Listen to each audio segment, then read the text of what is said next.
വിമാനത്താവളത്തിൽ അടിയന്തര ലാൻഡിംഗ് നടത്തിയ അമേരിക്കൻ നിർമ്മിത F-35B വിമാനത്തിന്റെ സാങ്കേതിക തകരാർ പരിഹരിക്കാനായി എത്തിയ വിദഗ്ധ സംഘം പരിഗണിക്കുന്നത് 3 പ്ലാനുകൾ.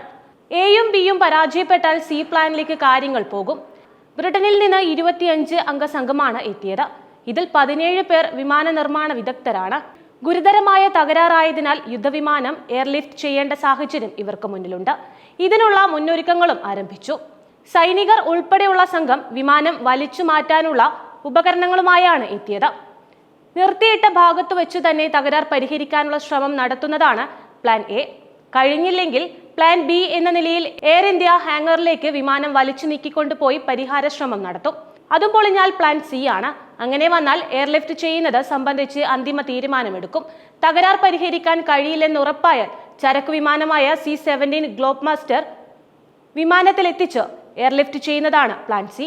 ഗ്ലോബ് മാസ്റ്ററിൽ കയറ്റണമെങ്കിൽ ചിറകുകൾ അഴിച്ചു മാറ്റേണ്ടി വരും. 14 മീറ്റർ നീളവും 11 മീറ്റർ ചിറകു വിസ്താരവുമാണ് F-35B വിമാനത്തിനുള്ളത്.